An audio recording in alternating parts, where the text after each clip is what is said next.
न अंग्रेजों के नाम पर रोड होगा, न मुगलों के नाम पर महल। मोदी के फैसले से लंदन में खलबली। पहले इंडिया गेट से मूर्ति हटाई, फिर नेवी से अंग्रेजों का क्रॉस हटाया और अब राजपथ की बारी।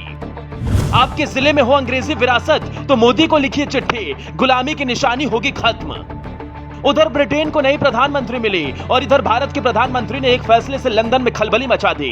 ब्रिटेन के चुनाव में भारतीय मूल के ऋषि सुनक हार गए, लेकिन मोदी ने एक फैसले से हर हिंदुस्तानी का दिल जीत लिया।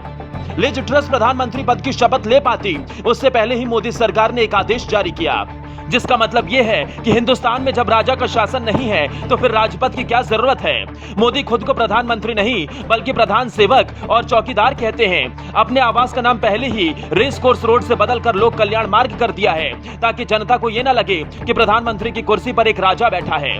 दिल्ली के राष्ट्रपति भवन से लेकर विजय चौक के रास्ते नेशनल स्टेडियम तक जाने वाली सड़क राजपथ के नाम से जानी जाती है, जहां हर साल 26 जनवरी की परेड होती है, लेकिन अब उसका नाम बदलने वाला है। हम आपको नया नाम बताएं उससे पहले राजपथ का थोड़ा इतिहास समझ लीजिए। अंग्रेजों के जमाने में यहाँ सिर्फ राजा ही आ जा सकते थे।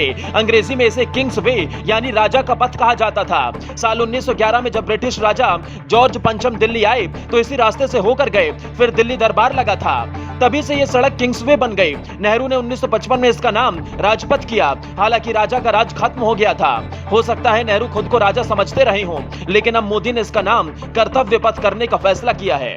20 दिन पहले ही लाल किले से पीएम मोदी ने अपने भाषण में कहा था कि गुलामी के हर निशान को अपने सीने से निकाल फेंकिए, लेकिन इसकी शुरुआत इसी साल जनवरी के महीने में ही हो गई थी, जब इंडिया गेट पर किंग जॉर्ज की मूर्ति हटाकर नेताजी सुभाष चंद्र बोस की मूर्ति लगा दी और इंडिया गेट की अमर जवान ज्योति को नेशनल वॉर मेमोरियल की ज्योति में मिला दिया गया। इस बात पर हंगामा भी बरपा, लेकिन मोदी सरकार पीछे नहीं हटी।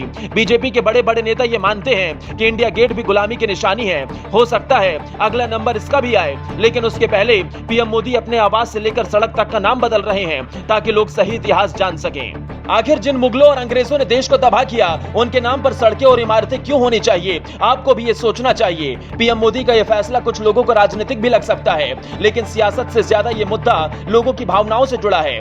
आखिर जब देश आजाद है तो फिर हम दूसरों का नाम क्यों ढोएं? क्या अपने देश में महापुरुषों की कमी है जो दूसरे देश के राजाओं के नाम पर यहाँ की सड़कों का नाम रखा जाए? सिर्फ सड़कें ही नहीं, बल्कि इंडियन नेवी के जवान तो सालों से अंग्रेजों का निशान अपने सीने पर लगाए घूम रहे थे।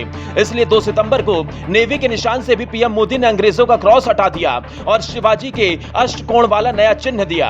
इसके बाद बची कुछ कसर तब पूरी हो गई जब अर्थव्यवस्था की रैंकिंग में भारत ब्रिटेन को पछाड़कर 5वें नंबर पर जा पहुंचा। मतलब 7 दिनों में भारत ने 3 बार ब्रिटेन को उसकी औकात याद दिला दी।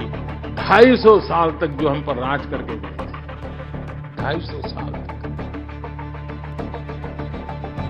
उनको पीछे छोड़ करके हम दुनिया की इकोनॉमी में आगे निकल गए।